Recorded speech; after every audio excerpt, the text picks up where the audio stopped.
Bonsoir. Est-ce qu'il vous est déjà arrivé de regretter vos comportements, vos propos? Est-ce qu'il vous est déjà arrivé de ne pas comprendre pourquoi vous réagissez quasiment systématiquement de la même manière face au même type de challenge dans la relation? Pourquoi certaines situations vous mettent comme en pilote automatique sans que vous puissiez réellement contrôler ce qui se passe et avoir la possibilité de changer le cours des choses ou la façon de communiquer?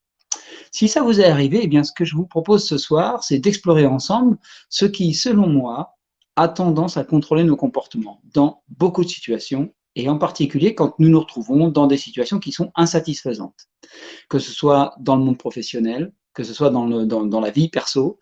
Il y a en permanence des situations que nous rencontrons qui sont des situations d'insatisfaction. Donc, c'est les mauvaises surprises, c'est les choses qui ne se passent pas comme on l'a prévu, c'est les comportements d'autrui qui nous heurtent, qui nous blessent, qui nous irritent pour telle ou telle raison. Ce sont toutes ces situations de mécontentement, d'insatisfaction, de désaccord, voire parfois même de conflit, qui nous mettent en tension et qui généralement sont les situations, j'allais dire, idéales, qui vont nous faire réagir de façon automatique. Le problème, c'est que ces réactions automatiques qui sont les nôtres, bien, si on ne comprend pas d'où elles viennent, et surtout si on n'arrive pas à les altérer, à les contourner, à faire autrement, si on ne se donne pas un degré de liberté par rapport à elles, eh bien, nous sommes condamnés à vivre avec, et les gens qui travaillent avec nous sont également condamnés à vivre avec.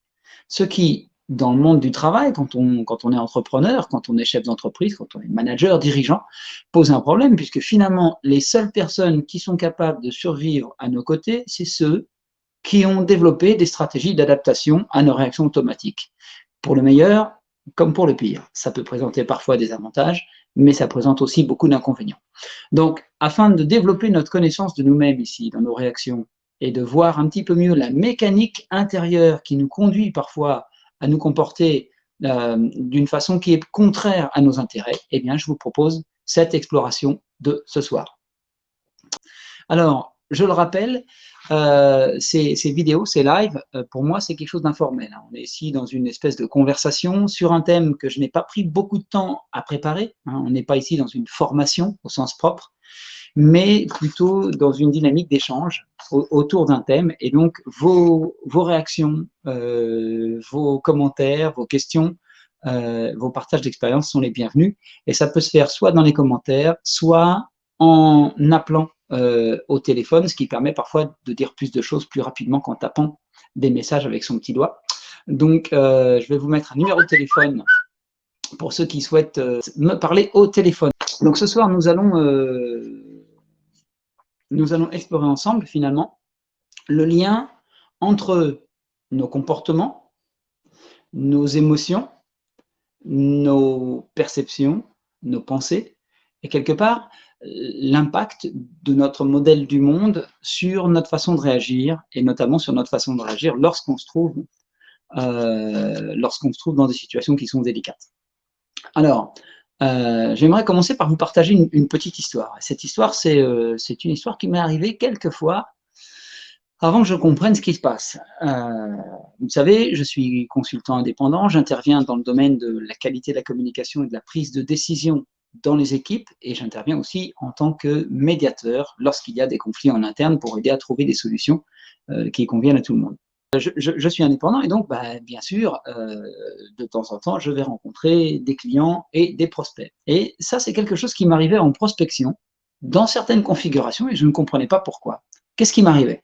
Eh bien, sous certaines configurations, quand j'arrivais chez certains types de clients, avec certains types d'attitudes, et notamment, on va dire, un dress code, une façon de se vêtir un petit peu luxueuse, et surtout un comportement, on va dire, très assuré, très affirmatif de la part de ces personnes, eh bien, dans un certain nombre de cas, systématiquement, je me retrouvais, à l'époque, à perdre mes moyens. C'est-à-dire que je voyais que malgré toute ma préparation dans cet entretien, malgré le fait qu'a priori je suis plutôt à l'aise dans la communication et dans l'échange avec les gens, je sentais à l'intérieur de moi quelque chose s'écrouler, s'effondrer, comme un sentiment d'être tout petit, d'être incapable.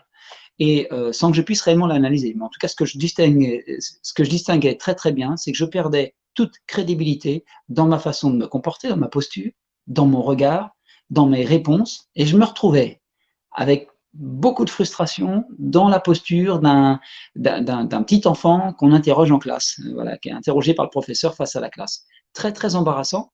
Inutile de vous dire en général que quand ça m'arrivait, eh bien, avec ces prospects-là, il n'y avait pas de suite. Il n'y avait pas de suite parce que j'avais perdu quelque part toute certitude et toute confiance dans la qualité de ce que je peux apporter.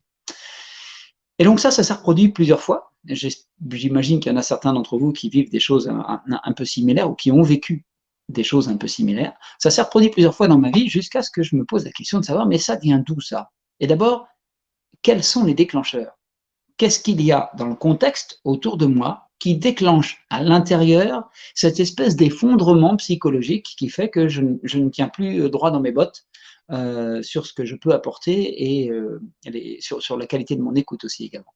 Qu'est-ce qui se passe? Et c'est en essayant d'analyser ça que je me suis rendu compte en fait que ce processus-là, il est à l'œuvre dans énormément de situations. En fait, en tant que médiateur, j'ai été exposé à beaucoup de situations de conflit entre des personnes au sein de l'entreprise, hein, dans tous les sens possibles, imaginables, management équipe, équipe contre équipe, etc. Bon, j'ai vu beaucoup de problèmes en interne et parfois inter-entreprise.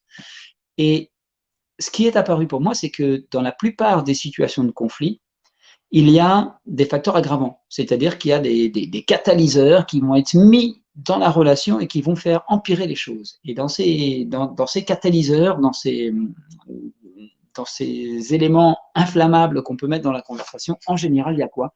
Eh bien, il y a des comportements automatiques. C'est-à-dire que des deux côtés, souvent, les personnes ont des réactions, des comportements, des attitudes, qu'elles soient verbales ou non verbales, qui ont mis de l'huile sur le feu et qui n'ont fait qu'aggraver la communication, alors qu'en fait, ce n'était pas réellement leur souhait. C'est-à-dire que leur souhait, ça n'était pas de mettre de l'huile sur le feu, c'était plutôt de sortir par le haut de cette situation. Seulement, eh bien, la réaction est venue et ils n'ont pas pu la contrôler. Donc, ces réactions automatiques, eh bien, elles sont de plusieurs natures. Certains d'entre nous perdons nos moyens, comme ça m'arrivait dans la situation que je vous ai décrite. J'ai aussi des clients avec lesquels j'ai travaillé qui avaient aussi une perte de moyens dans certaines communications professionnelles, mais ça peut être aussi un emportement, un agacement systématique qui va se manifester et qui va venir polluer la relation, rajouter des grains de sable dans la chaussure en quelque sorte. Ça peut être aussi des comportements entre soi et soi. Par exemple, quand on procrastine, c'est-à-dire quand je sais que j'ai quelque chose à faire, moi personnellement, j'ai longtemps été, et parfois encore, si je ne prends pas garde, ça m'arrive, un adepte de la procrastination, spécialement quand j'avais des papiers, des documents administratifs à remplir. Alors ça, c'est un truc que je n'aime pas. Et donc, je me rendais compte qu'à chaque fois que j'imaginais qu'il fallait que je me mette à faire ce papier, ça peut être des déclarations d'URSSAF, etc., ou même de soumettre des propositions ou de faire des factures, eh bien, à chaque fois, je m'apercevais que je me lançais, sans me rendre compte sur l'instant, dans d'autres actions plutôt que de faire ce que je devais faire. Et donc là, pareil, on a également un comportement automatique.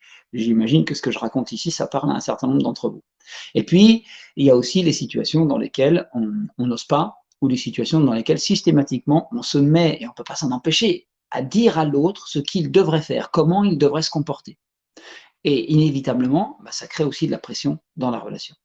Donc ces réflexes automatiques que nous avons, et que nous avons tous, ils participent à la création, à la genèse du conflit lorsque on se retrouve dans des situations difficiles avec les autres. Voilà. Donc, pour le travail que nous allons faire ensemble ce soir, enfin pour l'exploration que nous allons faire ensemble ce soir, moi je vous propose quelque chose. Je vais vous demander à tous de bien vouloir choisir. Voilà, je vais vous demander à tous de bien vouloir choisir un comportement, si vous en avez un, bien sûr. Alors, je pense que c'est le cas pour tout le monde. Un de ces comportements qui vous pose problème.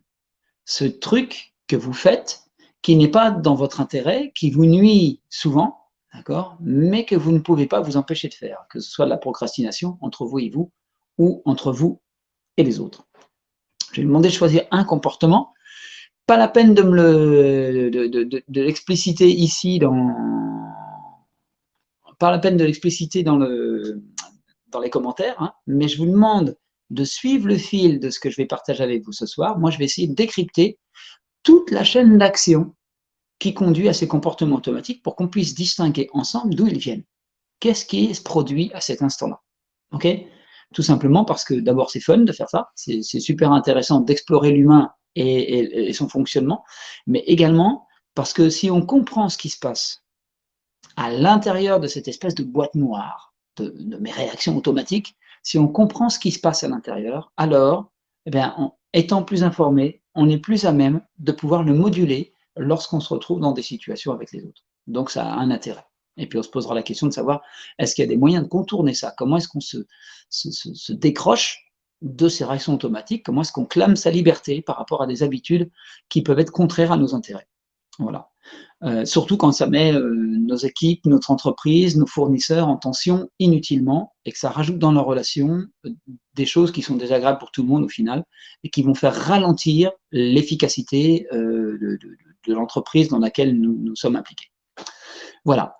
Donc, j'espère que vous avez tous choisi un comportement spécifique qui est un comportement à problème pour vous, en tout cas qui est automatique.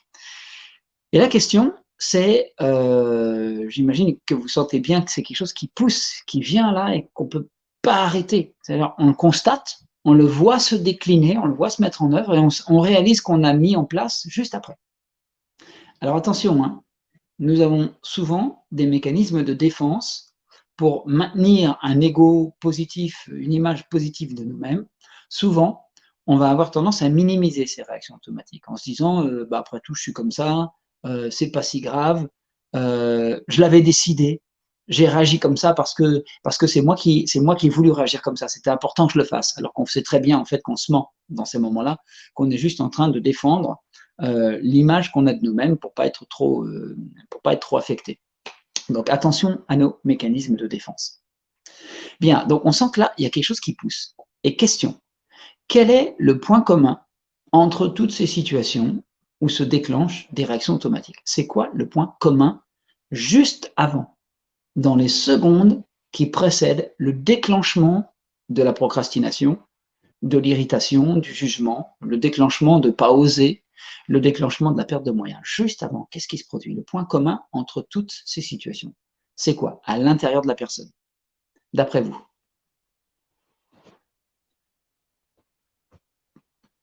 Quelques petits commentaires peut-être?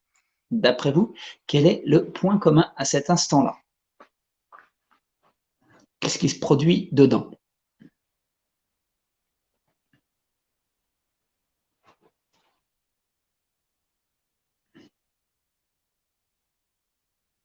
En tout cas, c'est super de voir toutes ces personnes qui sont connectées. Je suis absolument ravi. Alors, il y en a moins ce soir du côté d'Instagram. J'ai de plus en plus de monde du côté de Facebook, mais de moins en moins du côté d'Instagram. C'est intéressant pour moi. Alors, j'ai Charlotte qui dit, à cet instant-là, le point commun, c'est que notre cerveau refuse d'agir. C'est pas faux. Ou disons que certaines parties de notre cerveau, certains réseaux neuronaux sont inaccessibles à cet instant-là. Donc, en ce sens, on a perdu des capacités cérébrales. À cet instant-là, on a toutes nos fonctions d'analyse, de compréhension, de prise de décision qui sont stoppées, toutes nos fonctions d'empathie également, qui sont gravement affectées dans ces situations. Donc effectivement, notre cerveau, il est en pilote automatique. C'est pas qu'il refuse d'agir, c'est qu'il agit d'une seule façon. Il n'a qu'un seul outil pour répondre dans cette situation-là. Un ou deux grands maximum. Mais c'est tout le temps les mêmes stratégies. Autre que ça, il ne sait pas faire. Et il enclenche ça de manière automatique sans notre décision consciente. À cet instant-là, on est plus un robot prévisible. C'est-à-dire que si personnellement je sais quelle est à l'intérieur de la personne la faille qui est là, il suffit que j'ai le bon comportement pour aller appuyer dessus et c'est comme dans les distributeurs automatiques. Là, j'ai mis la pièce de 2 euros, j'appuie sur le bouton et j'ai la bouteille de coca qui tombe. C'est à coup sûr, je vais avoir la livraison automatique du comportement de la part de la personne si vous êtes face à quelqu'un qui connaît cette mécanique à l'intérieur de vous. Donc ça peut vraiment être, d'ailleurs, il y a des négociateurs qui en abusent, des négociateurs ou des personnes en position de pouvoir qui attendent des choses de vous et en position d'influence qui en abusent, dans votre famille aussi. Alors j'ai une personne ici qui me dit « je laisse mes émotions prendre le dessus sans réfléchir à cet instant ». Effectivement, c'est mes émotions qui vont agir. Je sens que je suis perturbé. On est ici effectivement dans la sensation. On sent bien qu'à l'intérieur, on n'a pas toutes nos capacités, il y a quelque chose qui est en train de se produire. En fait, le point commun dans toutes ces situations, c'est que ce qui précède le comportement, juste avant le comportement, il y a quoi? Il y a un état intérieur désagréable. Il y a une sensation désagréable qui est là, et c'est cette sensation désagréable qui n'est pas forcément très consciente, hein, mais c'est cette sensation à l'intérieur qui va prendre le contrôle de nos comportements et qui va enclencher chez nous des réactions qui sont des réactions de protection et qui sont généralement les seules réactions qu'on est capable d'avoir dans ces cas-là. Donc ça n'est pas réfléchi. Ça veut dire quoi? Ça veut dire que quand l'autre a vis-à-vis de moi ce type de réaction, quand l'autre est en tension, qu'il est en inconfort dans une situation particulière et qu'il réagit de cette façon-là, je ne peux pas lui en attribuer la responsabilité puisqu'en fait, il est en arc réflexe. Il est en pilote automatique, mon interlocuteur. Tout comme je le suis parfois. Et donc, c'est pas choisi, cette réaction de sa part. Donc, critiquer la méthodologie, la façon dont il s'y prend, la stratégie qu'il utilise, c'est vain, ça ne fonctionne pas, puisqu'en fait, ça n'est pas un acte conscient. C'est un acte de défense, un acte de protection qui est enclenché par son cerveau parce qu'il y a un état désagréable qui est vécu à cet instant. Et tous les humains, quand ils vivent un état désagréable, ils ont un panel de réactions automatiques. Tous. Pour se protéger, pour éviter que ça devienne pire, pour sortir de là. Alors, ça, on voit quoi? Il y a un comportement automatique, et puis juste avant, il y a un état désagréable. Maintenant, question. Okay. D'où vient cet état intérieur désagréable? Qu'est-ce qui provoque cette sensation qui est plus ou moins consciente et qu'on ne sait pas forcément décrire avec des mots? Qu'est-ce qui provoque cette sensation désagréable et conduit donc à ce comportement automatique? Eh bien, ce que je vois, moi, ce que je constate à tous les coups, c'est que ce qui provoque la sensation désagréable qui va prendre le contrôle de notre comportement, c'est quoi? C'est un système de pensée qui se met en place. Il y a une perception qui est là. C'est la façon dont je perçois la réalité à l'extérieur, c'est ce que je me raconte sur la réalité à l'extérieur qui génère un état d'inconfort face auquel je vais enclencher des réactions automatiques. Vous me suivez? Et ça, c'est que le début de l'iceberg. On va aller creuser beaucoup plus profond que ça. Voilà, est-ce que ça vous parle ça? Est-ce que vous vous reconnaissez dans cette... Ouais, j'ai Charlotte qui dit « Oui, oui, ça me parle. » Ok, impeccable. Donc, j'espère qu'il en est de même complètement, dit François. Super. Donc ici, on a donc déjà tracé un petit peu l'itinéraire du comportement vers une perception et vers une sensation désagréable. Et la sensation désagréable qui vient d'une perception. Donc en fait, on a perception de la réalité. Ouh là là, il est en train de se passer telle chose dehors qui provoque un ensemble de sensations, donc on va appeler ici des émotions pour faire simple, d'accord, qui provoque un état émotionnel, et cet état émotionnel qui est inconfortable va provoquer une réaction de protection réflexe.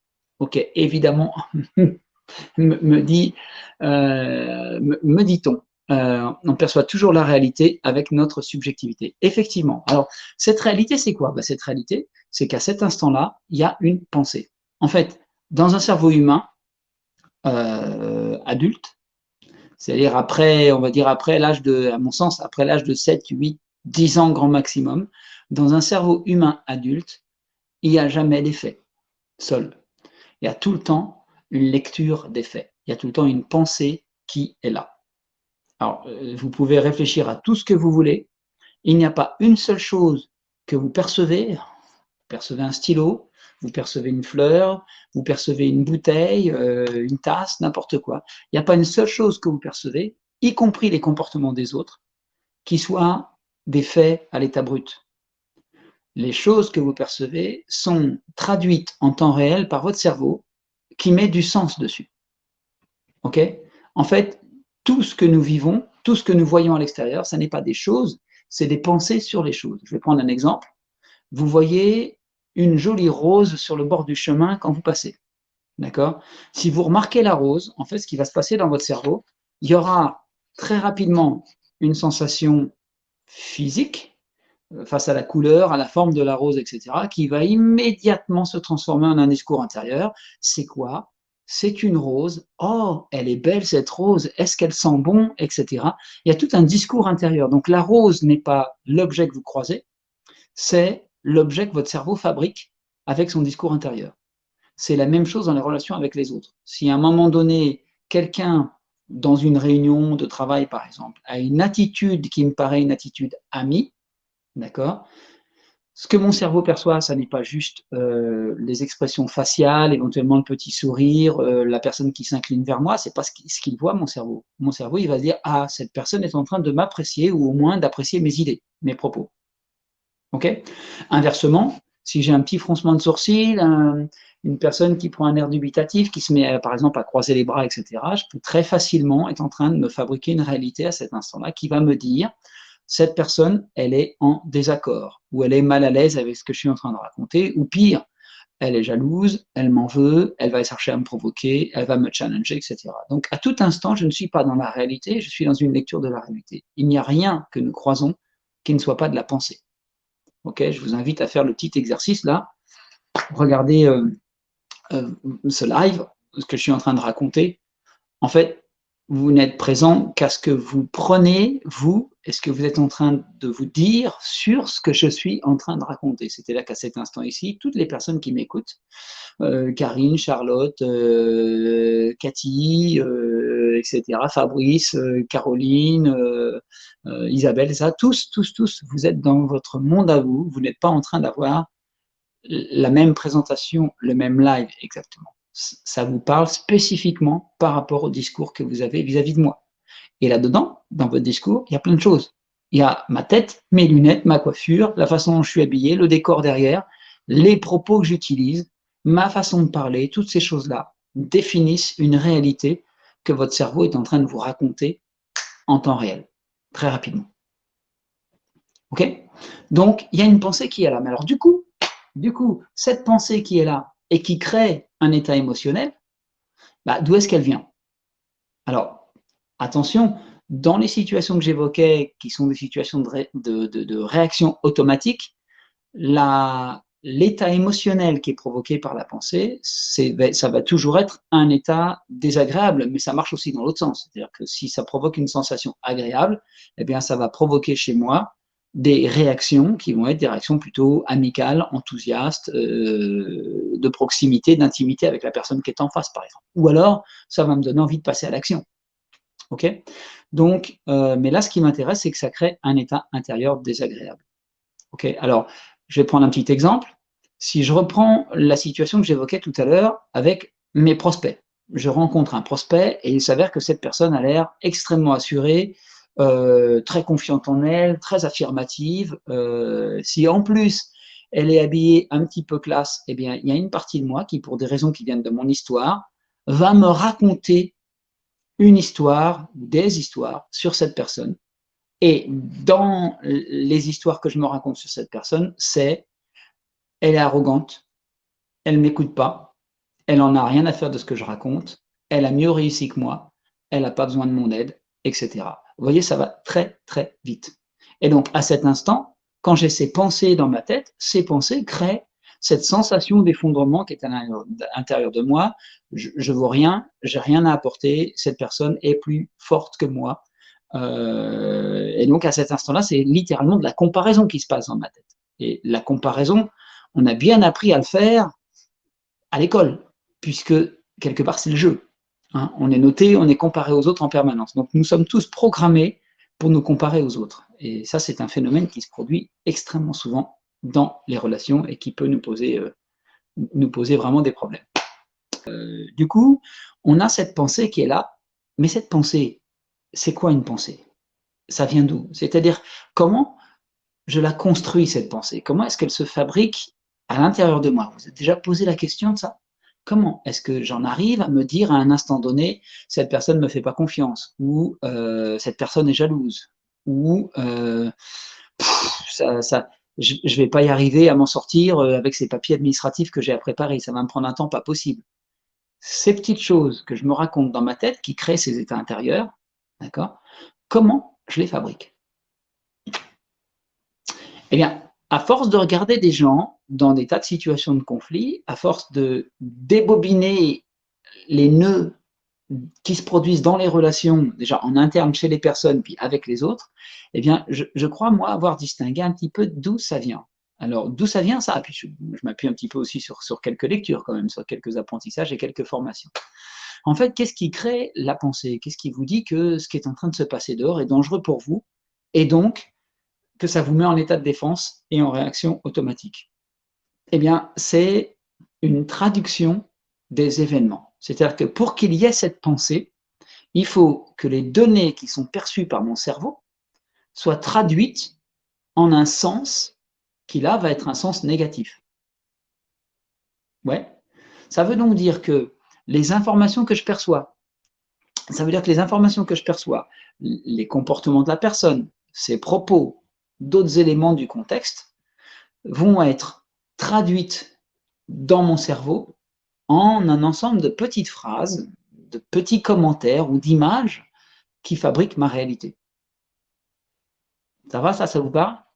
Donc ça veut donc dire que il y a à l'intérieur de chacun de nous une sorte de base de données qui compare les événements extérieurs à un référentiel interne pour dire ça c'est bien, ça c'est pas bien, ça c'est bénéfique, ça c'est dangereux. Et ça c'est vraiment le truc important, ça c'est bon pour moi ou c'est pas bon pour moi. Ok? Ou alors j'ai le droit, j'ai pas le droit. Ça m'autorise ou ça ne m'autorise pas. En tout cas, tout ce qui vient de l'extérieur, les datas, les faits, sont comparés dans mon cerveau à une base de données, un référentiel qui est à l'intérieur de mon cerveau. Forcément, pour que les actes, les faits et les propos deviennent du sens, il faut qu'il y ait une comparaison de ces éléments extérieurs à une base de données. Ouais. Alors, j'aimerais juste ici, parce que ça fait un petit moment que je parle, j'aimerais avoir un petit retour de votre part. Donc déjà, si ce que je suis en train de partager avec vous, ça vous parle, ça vous intéresse, bah, j'aimerais le savoir. Donc mettez-moi un petit pouce pour m'encourager à poursuivre un petit peu plus loin si je suis dans les clous par rapport à vos attentes, si ça parle à votre vécu et à vos interrogations. Ça, c'est la première chose. Et puis s'il y a des questions, s'il y a des réactions, ou si quelqu'un souhaite partager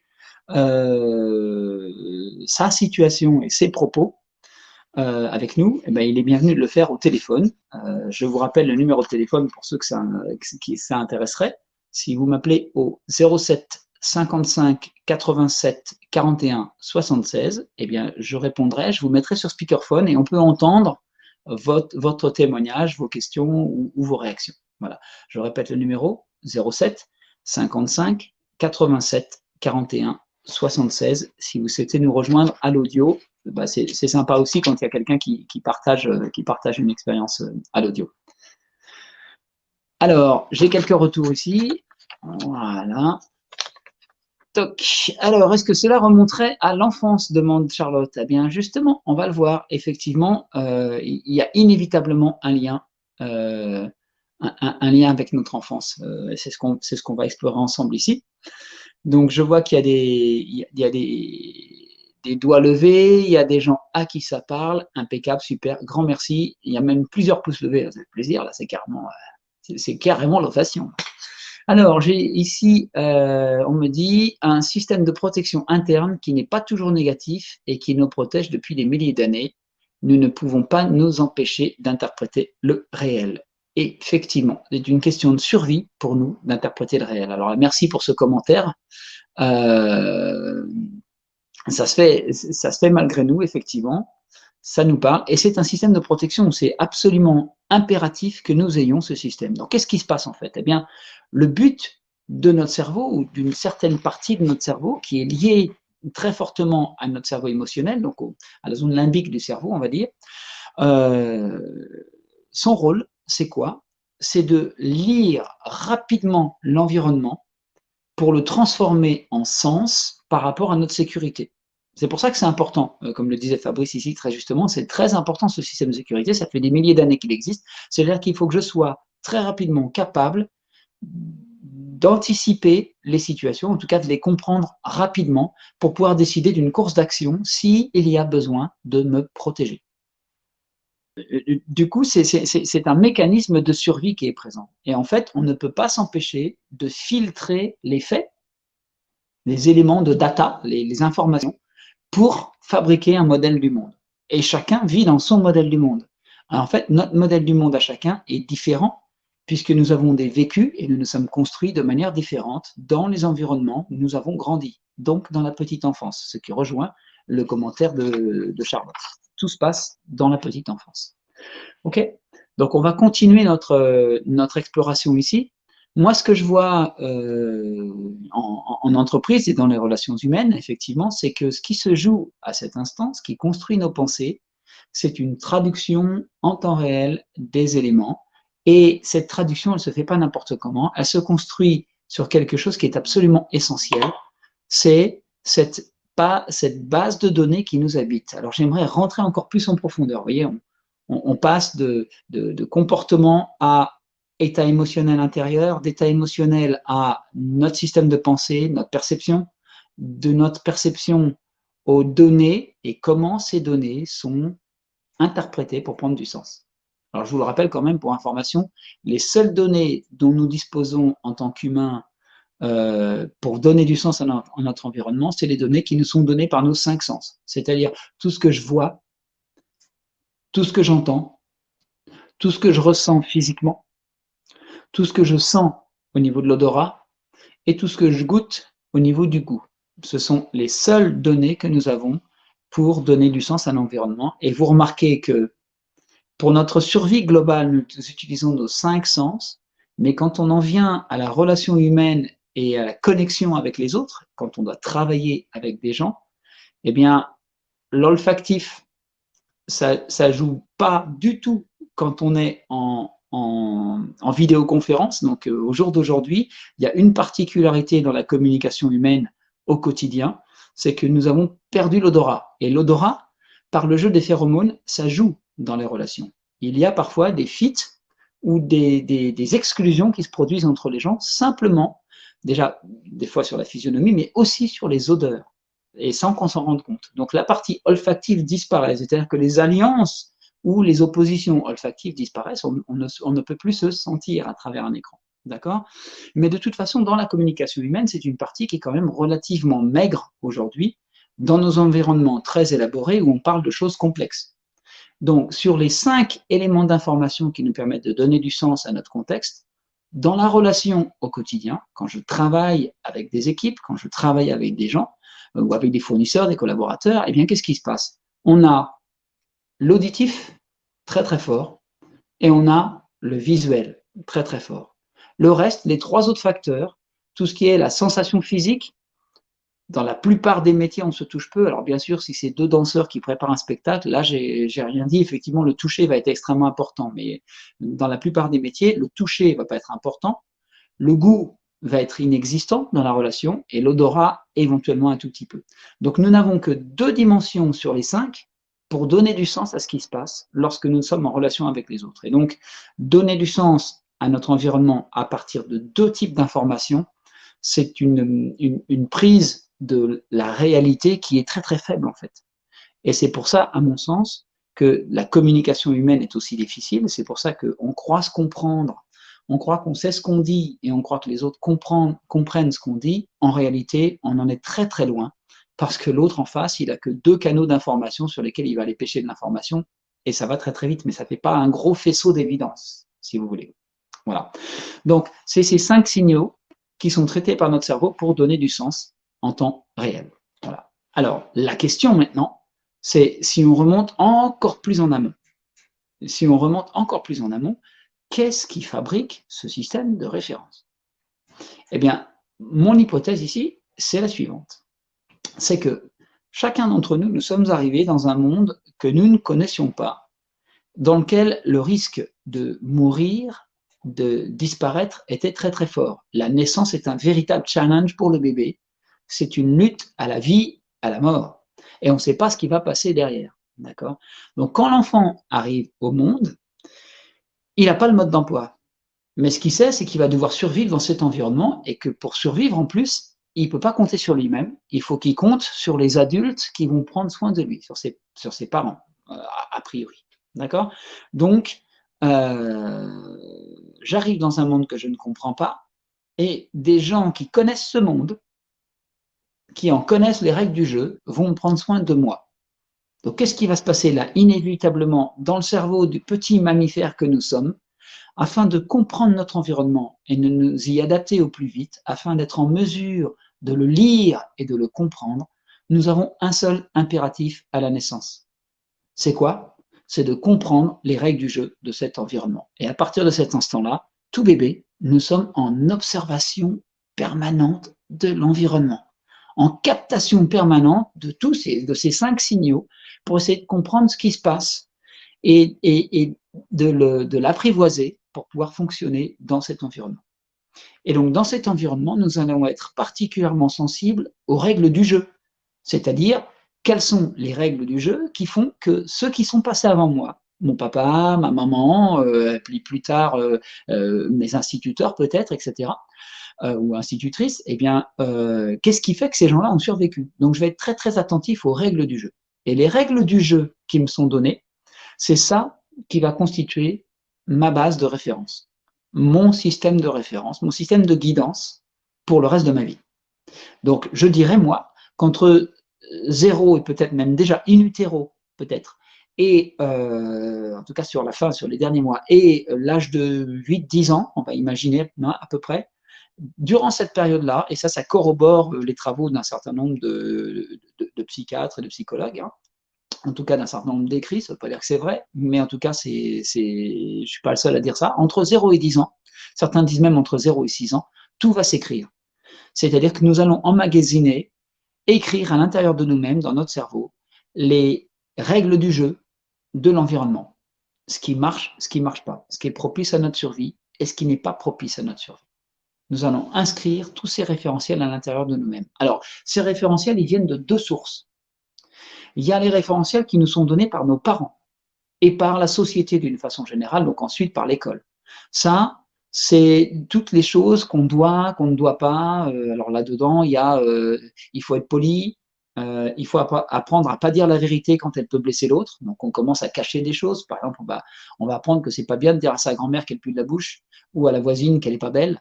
Des choses qui sont évidentes pour moi en tant qu'enfant, mais je vais apprendre à ne pas le dire, hein, par exemple. Donc, je vais apprendre toutes les règles de politesse, les règles de comportement. On regarde avant de traverser, on dit merci et on dit s'il te plaît. Enfin, je sais que ça se fait de moins en moins, peut-être, ça paraît peut-être désuet, mais en tout cas, ça existe encore.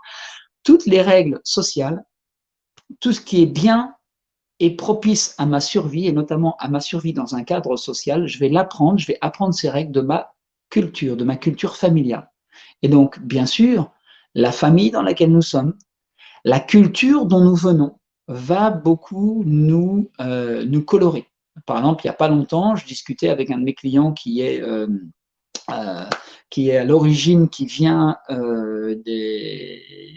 qui a une tradition berbère, qui vient des montagnes d'Algérie. Et dans son type de comportement, on distingue très très vite une sorte d'humilité, d'ouverture à l'autre, mais d'humilité qui est très très marquée et qui est très typique de cette culture. Je crois que c'est un Kabyle plutôt. Je me trompe. En tout cas, d'une culture dans laquelle on apprend à respecter l'autre et dans laquelle on ne se vante pas. On se vante pas, on ne vante pas ses qualités, on garde une posture qui est une posture d'ouverture, de respect mutuel et surtout de profil bas, de modestie. Alors, c'est pas que dans cette culture, mais c'est pour vous donner un exemple comme quoi la culture peut très très fortement colorer notre façon de fonctionner. Voilà. Donc, il y a une partie de ce référentiel intérieur qu'on va construire avec les règles qui nous sont données. Mais ce n'est pas tout. Il y a aussi une autre partie de ce référentiel qu'on va devoir construire nous-mêmes. C'est-à-dire que l'enfant, quand il regarde les adultes se comporter, quand il y a des choses qui le touchent et qui ne lui sont pas expliquées, ou on ne lui donne pas les règles du jeu, il va devoir se fabriquer la règle du jeu lui-même. Ouais, alors ça existe en plein de domaines. Par exemple, typiquement, dans le domaine de la sexualité, du rapport au corps, et notamment du rapport au sexe, le sien et celui des autres. Eh bien, c'est des zones, ça, dans lesquelles, dans la plupart des éducations, il y a des trous, des non-dits, des choses qui ne sont pas formulées. Et l'enfant va devoir se construire ses propres règles du jeu sur qu'est-ce qui se passe avec cette zone-là. Okay, quand je la touche ou quand je m'intéresse à celle des autres, visiblement, je détecte qu'il y a de l'embarras, je détecte que les respirations se coupent, et donc que cette zone de mon corps notamment a quelque chose de particulier par rapport aux autres. Et ça, c'est des choses qui sont très subtiles, hein. Il suffit que quand le parent change le bébé ou prend son enfant sur lui, il suffit que le parent se sente gêné et passe en apnée, bloque sa respiration, par exemple, pour que l'enfant détecte qu'à cet instant-là, quand il y a contact avec ces zones-là, il y a un truc bizarre qui se passe. Et s'il y a des non-dits sur l'éducation, sur le sexe, etc., inévitablement, cet enfant va inscrire un système de valeurs par rapport à ça. Qu'est-ce qu'il va se dire? Qu'est-ce qu'il va mettre comme règle du jeu? Quelle règle du jeu il va construire? Ça, on n'en sait rien. Mais clairement, il va construire une règle du jeu par rapport à cette partie de lui-même. Et très souvent, ça va être des choses du genre c'est sale, c'est pas beau, il faut le cacher, il y a quelque chose d'anormal à cet endroit-là, je dois avoir honte. Enfin, il y a des choses qui sont de cette nature.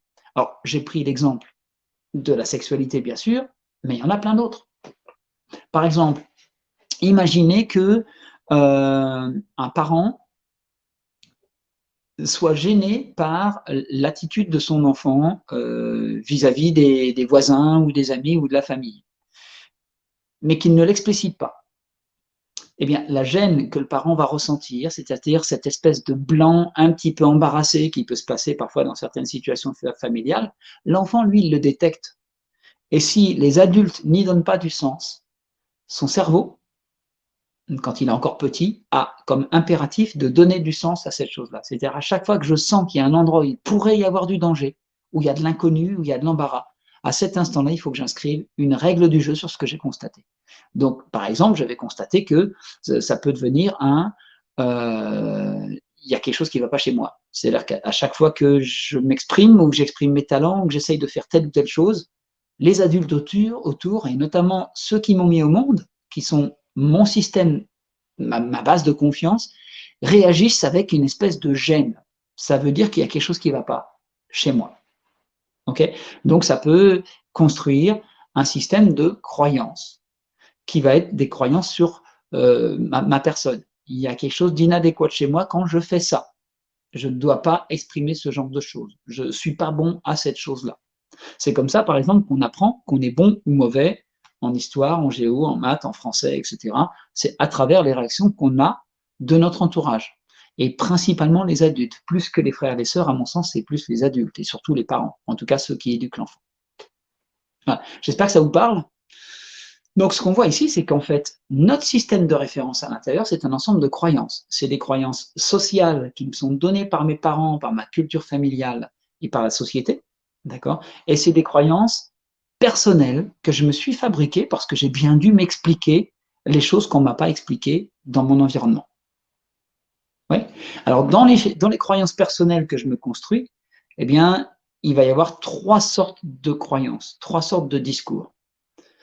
Les croyances, ça va être déjà et surtout un discours sur moi-même.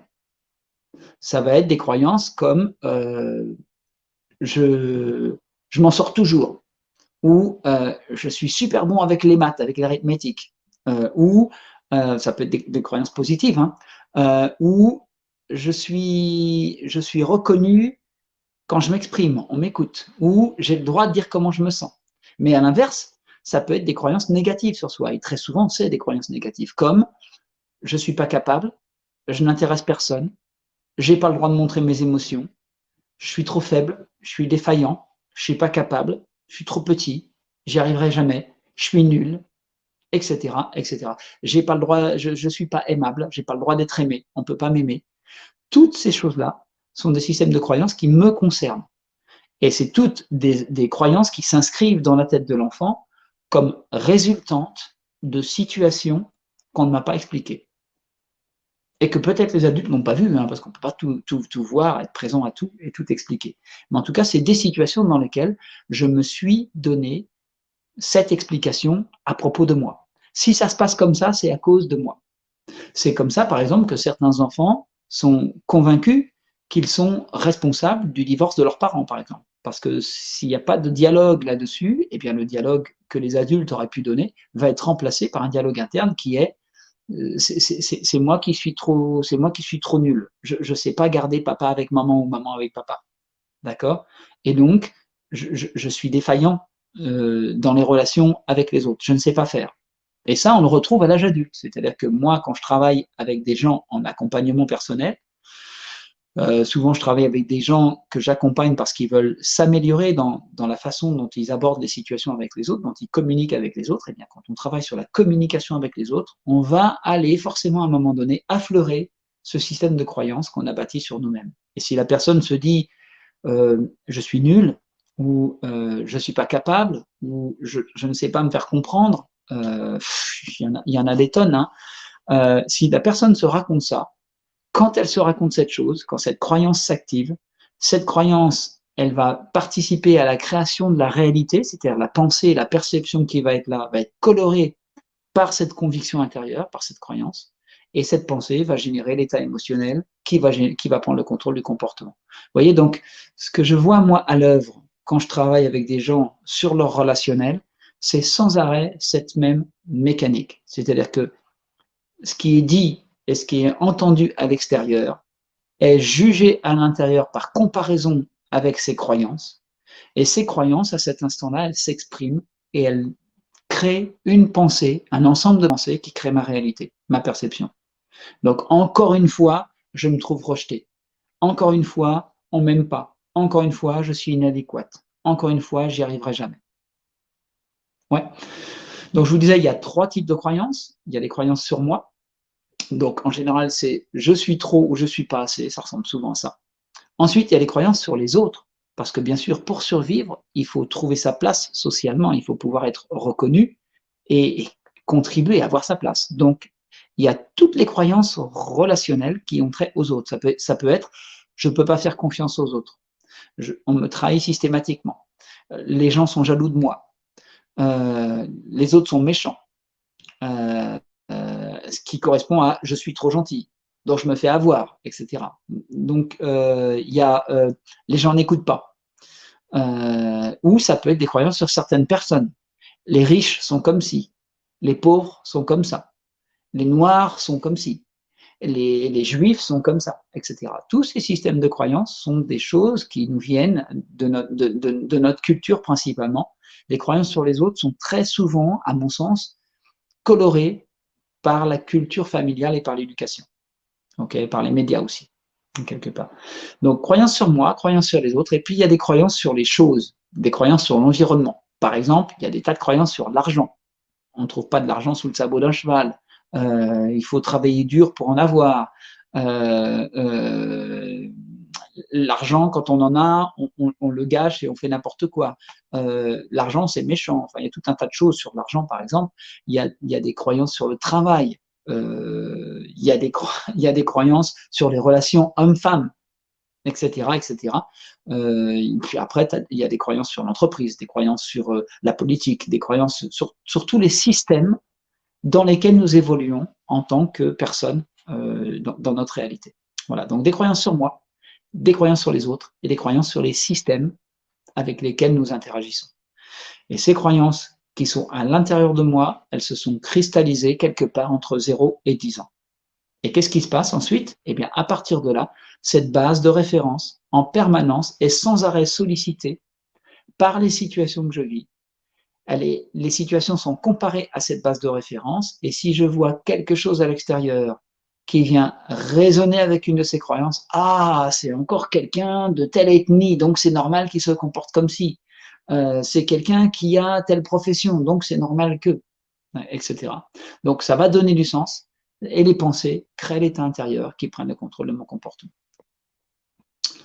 Voilà, alors, bon, très intéressant cette approche sur les sens. Alors, je regarde un petit peu. Toc, toc, toc. Peut-on avoir un phénomène automatique de réaction miroir? Je vois chez l'autre mes propres forces ou mes points faibles. Alors oui, je pense tout à fait. Donc ça, c'est une question de François. Euh, Effectivement, il va y avoir des situations dans lesquelles je vais réagir parce que je vois chez l'autre des choses qui vont résonner avec les croyances que j'ai sur moi-même. Ouais. Par exemple, chez moi, je vais prendre un exemple personnel, il m'arrive de me voir en train de réagir de façon épidermique quand souvent des personnes proches de mon entourage ont des comportements qui visent à contrôler ce que je fais. Quand on me dit bah c'est pas comme ça qu'il faut faire, ou tiens fais ci ou fais ça, ou quand on me donne des ordres en quelque sorte.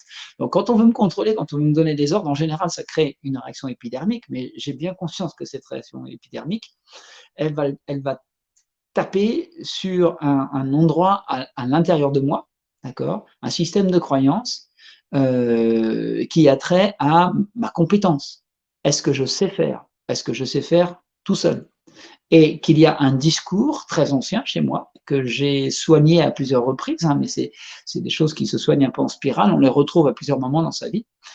Donc je dirais ça va mieux maintenant. Mais très honnêtement, quand je réagis négativement à quelqu'un où j'interprète que cette personne cherche à me contrôler, ce qui se passe chez moi, c'est qu'à cet instant-là, ce système de croyance qui est je suis trop petit, j'y arrive pas, se déclenche et ça me met dans une position d'inconfort telle que je veux prouver que je sais faire en quelque sorte. Donc j'envoie balader la personne si je suis pas attentif, si je suis fatigué, si je suis pas vigilant, je peux très bien avoir des réactions que je vais regretter vis-à-vis de la personne qui est en face. Voilà. Donc je pense que ça illustre un petit peu ce que tu demandais, François.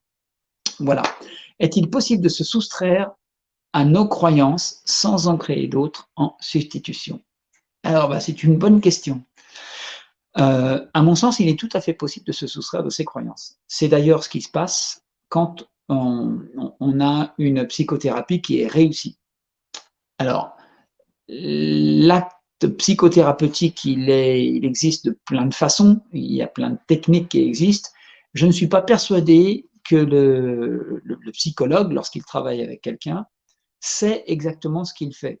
Il applique un certain nombre de méthodologies qui sont destinées à faire quoi? Qui sont destinées à créer les conditions où la personne, à un moment donné, plutôt son cerveau, et notamment la partie la moins rationnelle du cerveau, la moins consciente, alors les mots, attention, là, ils ne sont pas précis, hein. Mais en tout cas, quand le praticien travaille avec la personne, l'objectif, c'est que cette partie de la personne qui définit les règles du jeu puisse se rendre compte que cette règle du jeu, elle est fausse, qu'elle n'a pas de sens, qu'elle a peut-être eu du sens à un moment dans le passé, mais qu'elle n'a plus de sens là, maintenant. Et quand l'acte thérapeutique est réussi, la phobie disparaît, mais aussi l'acte réflexe disparaît, ou au moins en partie.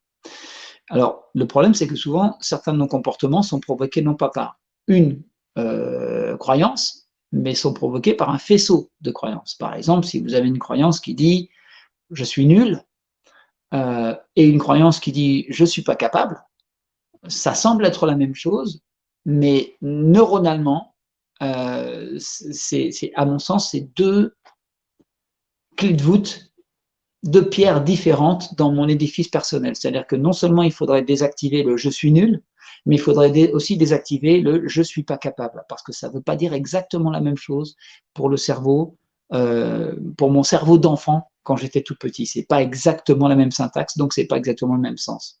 Donc, à mon avis, oui, on peut se soustraire à ces croyances et je ne vois pas pourquoi on devrait en créer d'autres à la place. On n'est pas obligé d'en créer d'autres à la place. C'est-à-dire qu'il ne s'agit pas de mettre une croyance positive à la place d'une croyance négative. Il s'agit simplement de désactiver une croyance négative. Qu'est-ce que c'est qu'une croyance? Une croyance, c'est une déclaration, par exemple, c'est une déclaration sur moi-même, sur ma réalité, sur qui je suis. Je suis trop lent, je suis stupide. Voilà. C'est une déclaration qui a été faite à un moment donné, dans une situation donnée, dans mon histoire d'enfant, mais qui est devenue une réalité à propos de moi. C'est-à-dire qu'à un moment donné, j'ai fait un constat, ok, qui était peut-être cohérent. Oui, j'ai été stupide dans cette situation-là face à ces conditions particulières. Mais c'est devenu une règle générale, c'est-à-dire qu'un constat ponctuel est devenu une règle générale, est devenu une vérité. Et il est là l'écueil, c'est qu'à partir du moment où quelque chose qui était vrai à un moment donné devient une réalité pour toujours, parce que ça a été tellement traumatique que j'ai pas envie de m'y retrouver. Donc ça devient une réalité absolue, comme ça c'est un garde-fou. Je vais jamais refranchir cette frontière.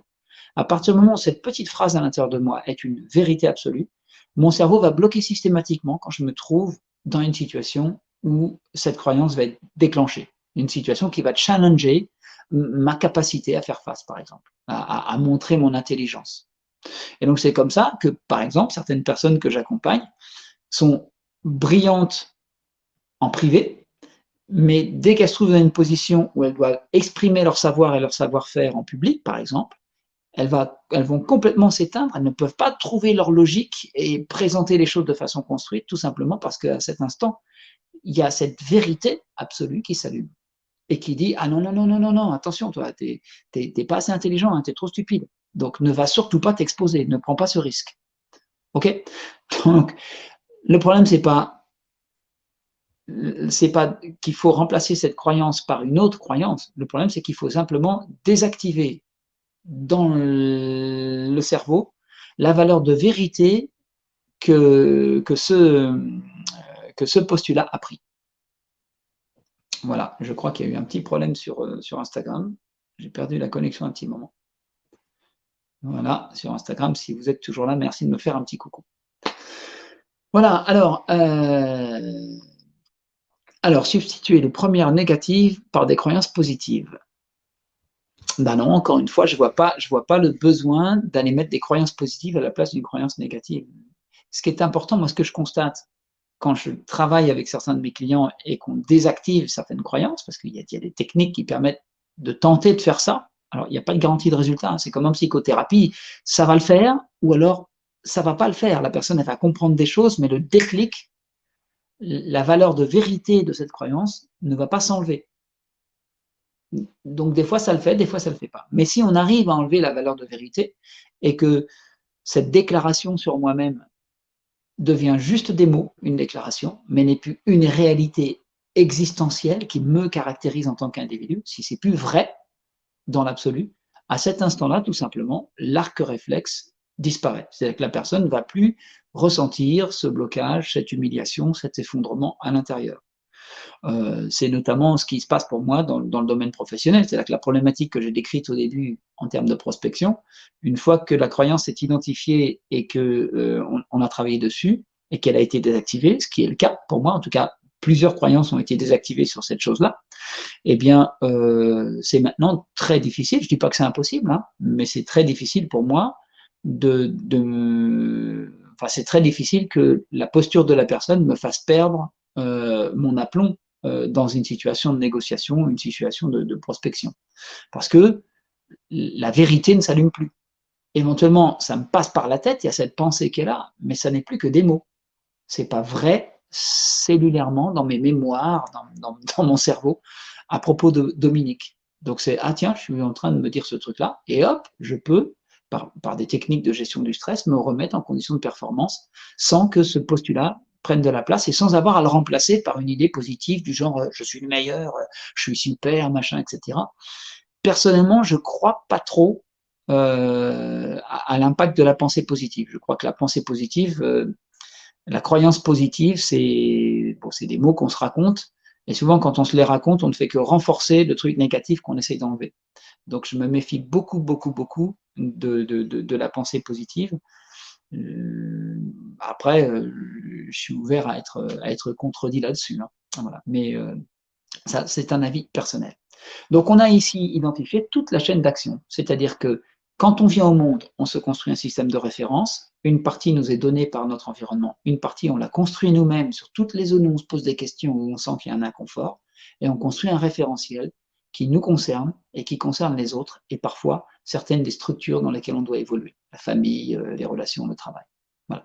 Et ça, c'est un système de vigilance. Ça constitue ma base de référence. Ensuite, on vit des situations et dans ces situations, ce qu'on entend, ce qu'on voit, ce qu'on ressent est comparé à cette base de données. D'accord ? Et si ce que je vois vient allumer certaines de ces croyances, à ce moment-là, ça provoque une sensation, ça provoque des pensées, un discours intérieur sur la personne, sur moi-même, et ce discours intérieur crée un ensemble d'émotions qui va affecter mon bien-être et qui va possiblement, si ça me met en danger, me mettre en acte réflexe et je vais me comporter de manière automatique. Donc je vais me mettre en colère dans certains cas, je vais être très agressif avec les gens, je vais les critiquer, je vais les juger, je vais mettre des adjectifs pas très sympas sur leurs actes et leurs propos, ou alors je vais m'effacer, je ne vais pas oser dire alors qu'il faudrait que je me positionne, ou alors je vais passer à autre chose parce que ça me fait trop peur, etc. Donc je vais avoir ces fameux actes réflexes que je vais être amené à regretter et qui peuvent contribuer à des situations d'incompréhension et des situations de conflit. Voilà. Alors, je vois qu'il y a des gens qui partagent tout à fait cette idée. Très bien.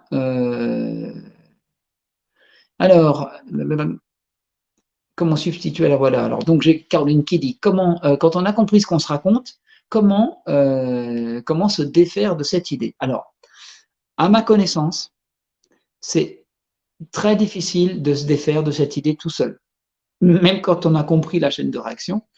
Pourquoi? Parce que on touche ici à un système de référence qui est sacré, qui est notre système de sécurité. Et je ne pense pas qu'avec notre cerveau conscient, on puisse aller remettre en cause des règles qui sont des règles de survie et qui sont liées à notre cerveau émotionnel, à notre cerveau réactif. Okay. Donc, je pense que seul, on ne peut pas y arriver. Par contre, on peut tout à fait y arriver en se faisant aider par un tiers. Pourquoi? Parce que le tiers, lui, s'il sait ce qu'il fait, il ne va pas se laisser balader par nos mécanismes de défense et toutes les histoires qu'on se raconte pour éviter d'aller au fond, à la racine du problème. Seul, c'est très difficile d'aller au fond du problème et je ne pense pas que ce soit facile pour quelqu'un. Alors, ça peut être relativement facile d'identifier à la source les croyances qui sont là, mais pour aller désactiver la croyance, pour aller enlever sur ces mots leur valeur de vérité absolue, ça, il faut une intervention d'un tiers parce qu'à chaque fois que je vais essayer d'y aller seul, tout mon système de pensée va se mettre en marche pour me balader et m'envoyer ailleurs sur des tas de considérations. Mon mental va partir comme un fou. Et ça, c'est un système de protection. C'est une espèce de boîte noire qui est fermée à clé. Et dès que j'essaie de l'ouvrir avec une clé ou avec un tournevis, le machin, il se referme, quoi. C'est comme une huître. Les seules personnes qui y ont accès, c'est des personnes qui vont être capables, dans l'échange, de tromper notre vigilance, de créer d'abord une confiance dans la relation et de tromper notre vigilance en nous embourbant un petit peu dans des réflexions, dans des propos. C'est en partie ce que je fais moi quand j'accompagne des gens en désactivation de croyances. C'est-à-dire que il y a une forme de rhétorique, une forme de questionnement qui perd un petit peu la personne, mais qui la fait focaliser sur quelque chose, qui ne la met pas en danger, surtout qui la met en sécurité, afin qu'on puisse aller comprendre à la racine ce qui se passe et qu'on puisse tenter de désactiver la valeur de vérité de ce qu'elle s'est raconté quand elle avait moins de 10 ans. Voilà. Donc, il faut vraiment l'aide d'une personne extérieure. Je ne crois pas que ce soit possible autrement. Et dans les sociétés plus traditionnelles, cette aide extérieure, elle était et elle est encore apportée sous forme métaphorique. C'est-à-dire que quand on va voir le guérisseur et qu'il vous dit ce qui se passe, c'est qu'il y a un esprit à l'intérieur de toi qui, machin, donc on va prendre des objets, on va faire tout un truc pour que ça parte, on va mettre des odeurs, on va mettre des sons, on va crier très fort, on va te faire croire qu'on t'opère, etc. Tout ça, ce sont des métaphores qui vont quelque part permettre à la personne, enfin à une partie de la personne, à cette base de référence, de se débarrasser, si possible, de la valeur de vérité de ce qui l'affecte. En tout cas, c'est comme ça que je vois les choses. J'espère que ça vous parle. Alors, j'ai une autre question. Merci pour vos questions, c'est super sympa. J'ai une autre question qui dit, est-ce qu'on peut être vierge de toute croyance? Voilà, et au passage, d'accord pour ton point de vue sur la pensée positive, voilà, la portée de la pensée positive, c'est utile, mais il faut d'autres outils à côté, ça c'est clair. C'est certainement pas l'outil principal en tout cas. Et attention, il n'y a pas forcément besoin de substituer du négatif par du positif, ça c'est une pensée qui, à mon sens, est très simpliste sur le fonctionnement de l'humain. Et à la limite, vous constatez que ce que je raconte, c'est encore plus simple, c'est très simple, seulement il faut juste arriver à tromper un système qui a mis, qui a créé une réalité, une vérité absolue à partir d'une interprétation à un moment donné. Il faut juste arriver à tromper ce système-là. Donc, est-ce qu'on peut être vierge de toute croyance? Je ne pense pas. Alors là, on rentre dans de la philosophie. Hein. Mon avis là-dessus, c'est je ne pense pas. Je pense qu'on peut se débarrasser d'un certain nombre de ces croyances et qu'on peut s'autoriser à expérimenter la liberté d'être au-delà de nos croyances. Je pense que fondamentalement, nous sommes les créateurs de notre réalité, mais que pour fonctionner dans la réalité, il faut des référentiels. Alors, les référentiels, c'est comprendre comment marchent les systèmes, comment je fonctionne, comment fonctionnent les autres.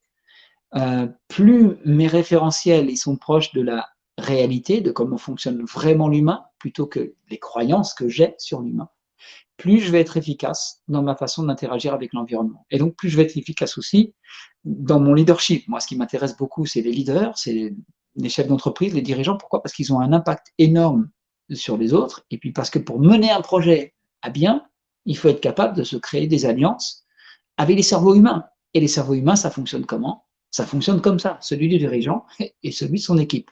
Donc, quand on comprend ce genre de choses, c'est très important. Donc, se débarrasser de certaines croyances négatives, enfin, pas négatives, limitantes, qui me mettent dans un arc réflexe qui ne me permet pas d'obtenir ou de créer ce que je veux dans mes relations avec les autres. Ça, être capable de désactiver ces choses-là, c'est très important.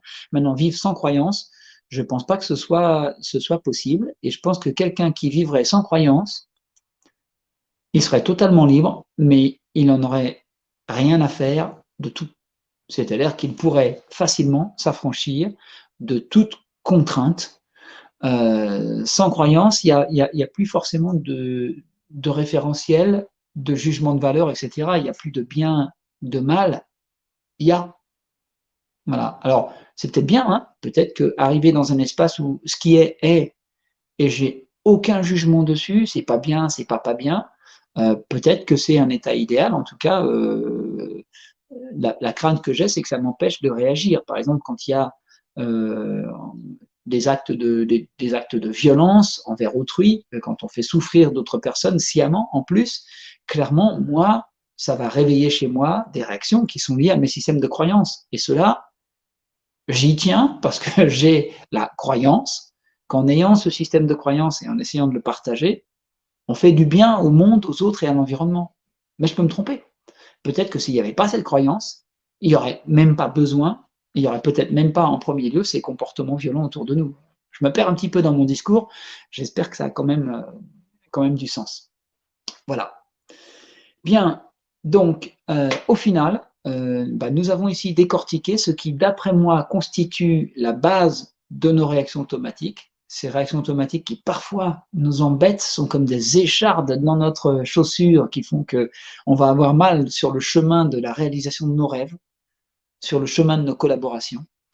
Et que quand on comprend d'où viennent ces comportements automatiques qui peuvent être source de conflits, on peut aller identifier les croyances. Donc, je vais finir par une invitation. OK? Par deux invitations. La première invitation, c'est si vous avez choisi au début une situation de comportement automatique qui vous embête, que ce soit la procrastination ou des comportements automatiques dans les réactions avec les autres. Eh bien, si vous voulez comprendre quelles sont les croyances à l'origine de votre comportement, voilà ce que je vous propose de faire. C'est, vous avez le comportement de départ que vous regrettez. Posez-vous la question de l'état intérieur que vous aviez juste avant qui vous a poussé à agir comme ça. D'accord? Et posez-vous ensuite la question de savoir, de vous dire, pour me sentir comme ça et agir comme ça, qu'est-ce qu'il a bien fallu que je me raconte sur la réalité? Et notamment, qu'est-ce qu'il a fallu que je me raconte sur moi-même à cet instant-là? Qu'est-ce qu'il a fallu que je me raconte sur l'autre ou les autres? Ou qu'est-ce qu'il a fallu que je me raconte sur ces activités? Je prends un petit exemple. Personnellement, si je procrastine avant de régler mes papiers au niveau de l'URSSAF, par exemple, okay, je sens bien qu'au moment où je me dis qu'il faut que je le fasse, tout mon cerveau il a envie de partir ailleurs et faire autre chose. Okay. Qu'est-ce qui se passe à cet instant-là? Il y a un instant d'inconfort. Okay.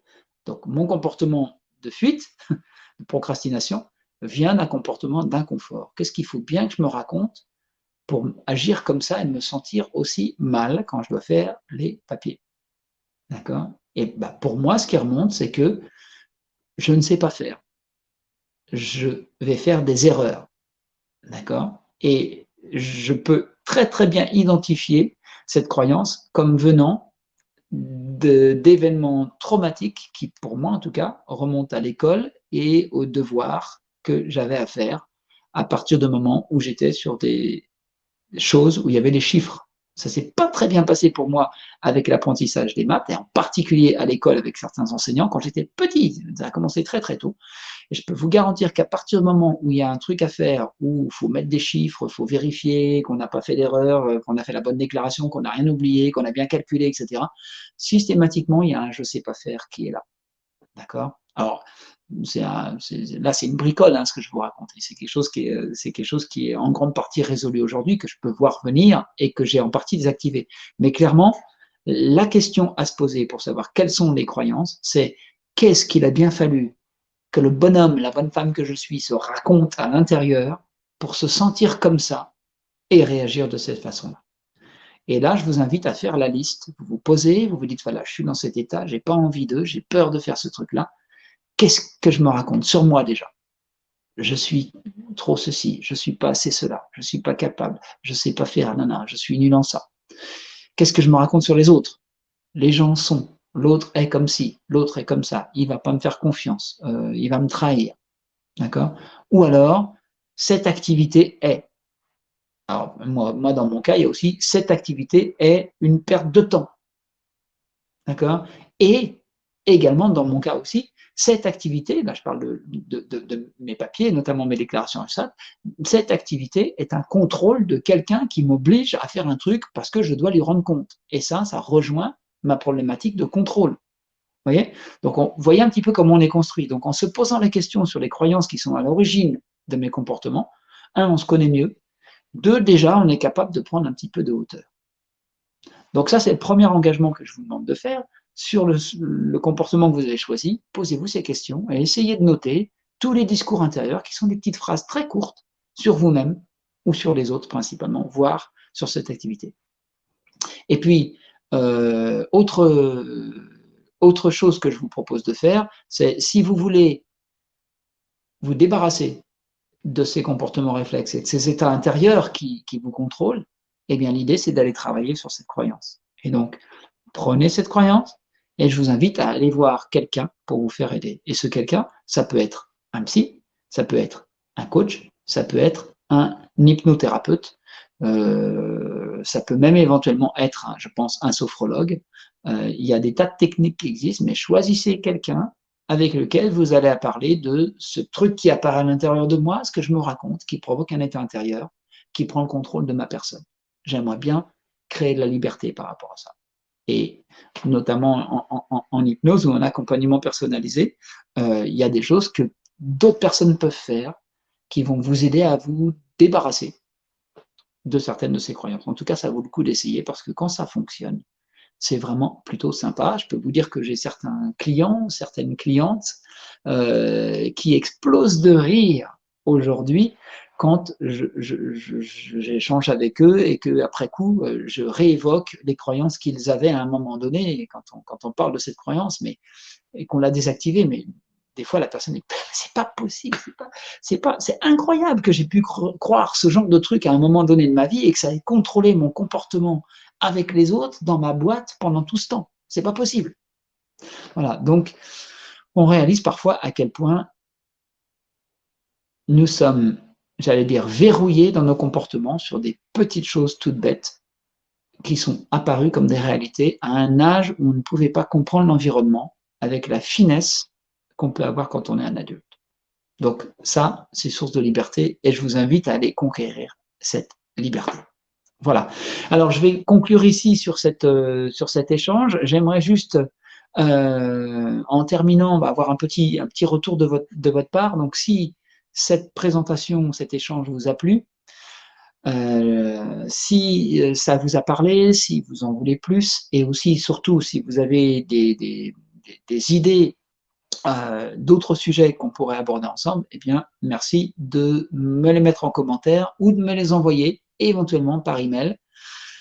Pour ceux qui sont sur Facebook et sur YouTube, j'affiche là juste en bas de la bannière mon adresse email qui est contact au singulier, contact Dominique Proudhon en un mot, proudhon.fr. Voilà. Et puis, si vous vivez à l'heure actuelle, vous avez dans votre entourage des personnes qui vivent des situations compliquées, surtout au niveau professionnel, qui ont des problèmes de relations, de conflits, de positionnement dans leur leadership en particulier, eh bien, n'hésitez pas à utiliser un entretien gratuit de 45 minutes que j'offre aux personnes que ça intéresse. Et pour cela, eh bien, il suffit d'aller dans les commentaires sous cette présentation. Je mettrai un lien vers un calendrier où ces personnes ou vous-même peuvent réserver un entretien gratuit de 45 minutes pour faire le point sur quelle est ma part dans cette situation et quelles sont les zones de liberté que je peux me donner pour être plus à même d'exprimer sereinement ce que j'ai à dire, ce que j'ai à faire, mon leadership pour avancer dans mes projets. Voilà. En tout cas, je vous souhaite le meilleur. Pour ceux que ça intéresse, en haut de ma chaîne YouTube, il y a un petit lien cadeau. Et si vous cliquez sur cadeau, vous allez trouver une formation gratuite d'1 heure où je donne quelques recommandations sur la façon de réagir à la critique, réagir à la colère, à l'accusation, etc., de façon constructive afin d'en sortir par le haut, par un dialogue de recherche de solutions avec votre interlocuteur. Donc, n'hésitez pas à profiter de ce cadeau. Je vous souhaite le meilleur et je vous dis à la prochaine fois. La prochaine fois, lors du prochain live, nous parlerons de quoi? Eh bien, nous parlerons de, comment le dire, de toutes ces stratégies débiles et non constructives qu'on nous a données et que nous appliquons bêtement, par automatisme, lorsque nous nous trouvons dans une situation insatisfaisante. J'aimerais passer en revue avec vous tous les types de comportements que nous adoptons face à des comportements inacceptables, pour vous montrer qu'en fait, je crois qu'on nous a donné les mauvais outils et qu'il manque à notre arsenal de méthodologie des stratégies plus fonctionnelles qui permettent de se faire entendre, d'être écouté, sans pour autant avoir à rentrer dans des stratégies de manipulation. Donc on fera le point sur toutes ces stratégies qui sont dans notre culture et qui sont pour la plupart très délétères et qui nuisent à notre bien-être et à notre capacité à créer un environnement positif ensemble. Voilà. Alors, je vais aller voir du côté des commentaires un petit peu.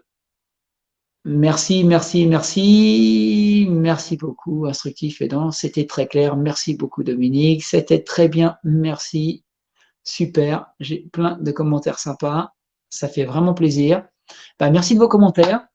Et puis, je vous souhaite une très bonne soirée. Je vous dis à mardi prochain, 20 h. Et si vous avez des propositions d'amélioration de ces lives, eh bien, n'hésitez pas. Je suis preneur. Bonne soirée à vous. Au revoir.